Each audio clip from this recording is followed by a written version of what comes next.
Wala haula wala quwata illa billah. Tidak ada daya, tidak ada upaya melainkan Allah Al-Aliyul Azim, yang maha tinggi dan yang maha agung. Al-Imam Ibn Qayyim kata, la haula wala quwata illa billah, ini sebenarnya panggilan memohon pertolongan daripada Allah. Istighatsah, yang ni istighatsah, minta kepada Allah. Tidak ada daya dan upaya melainkan dengan Allah.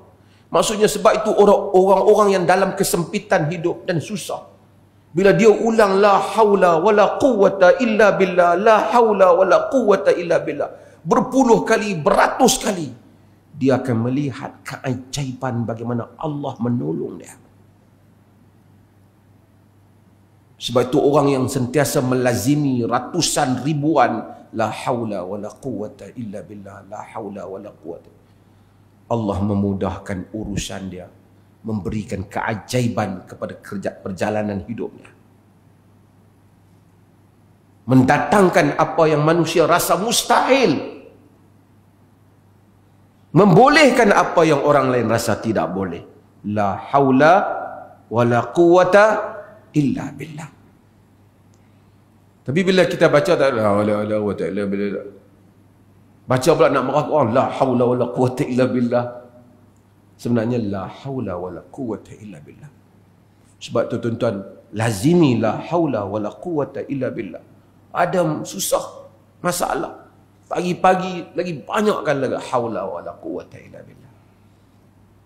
Kadang-kadang orang ni selalu nak tanya kan, bila manusia tak tahu sunnah ni, itu yang dipicari. Macam mana nak panggil Abdul Qadir Jalani mai tolong? Macam mana nak panggil wali kutub mai tolong? Sunnah telah menyediakan semua. Memanggil Allah Azza wa Jal, la haula wala quwata illa billah. Mula dengan pagi sebanyak-banyaknya, petang sebanyak-banyaknya. Keajaiban hidup. Ajaib, ajaib. La haula wala quwata illa billah. Sesiapa yang melaziminya, dia akan dapat menyaksikan dalam hidupnya ajaibnya panggilan memohon pertolongan daripada Allah. Baca banyak-banyak sehari. 100, 200, 300. Sekarang zaman, bukan sekarang zaman sebahagian orang duk kira.